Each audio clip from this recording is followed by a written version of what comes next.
Hello students, this is your last video on revision, and the previous video was mostly aimed toward working on your narrative poem. This one is aimed toward your short fiction piece. The narrative poem and the short fiction are the only ones that I'm going to ask you to revise for your final portfolio.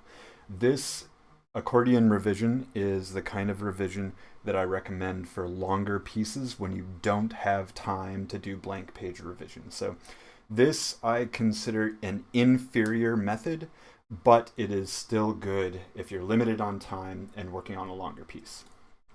So accordion revision is named because of the expansion and contraction that you get like an accordion. The idea is you add as much stuff that you can fit in the piece, everything that you can jam in, cut the things that don't belong, so you read through and remove all of the stuff that you think doesn't belong in there, walk away for a while, ideally, give it some time, then come back, add more things, cut more things, walk away, do it again and again and again.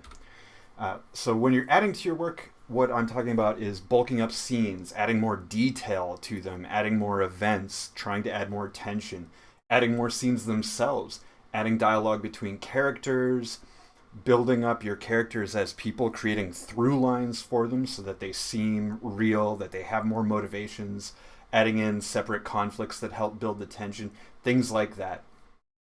Basically, adding in anything that is going to make your story better. And in creative nonfiction, this would be increasing detail in your personal experience or increasing your discussion of the universal lesson.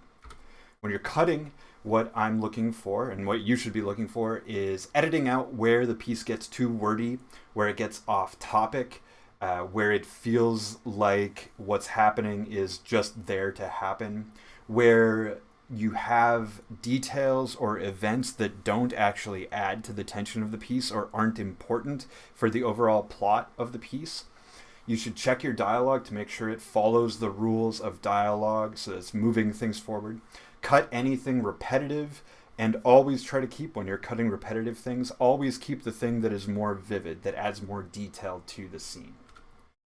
Now, for your final portfolio, you're going to be limited on time. I understand that. I understand that you have other exams and papers going on. Ideally, though, when you walk away, you're going to be able to get more feedback from other people.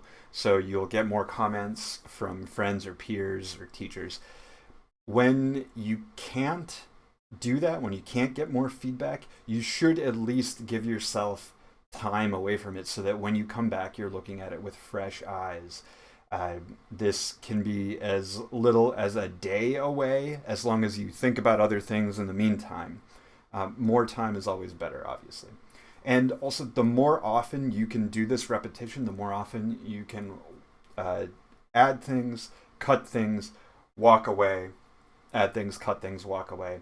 The more you're going to learn about the characters, about the point, about the themes that you deal with in your work, the more you're going to hear the voice that you want to use for that particular narrative or that particular longer work, the better it will be.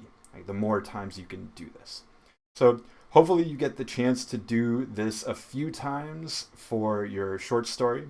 And remember that while you're working on your final portfolio, you can send me drafts or come meet with me and have me talk over drafts with you. I'm happy to do that.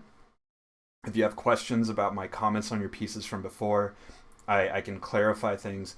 Very willing to do that. If a lot of people take advantage of this, specifically of emailing me drafts, I might have to cut down the number of times I can look at everyone's drafts, but I will do the work that I can. I want you all to end up writing the best piece you possibly can for this course. So that's it for this video. Let me know if you have any questions.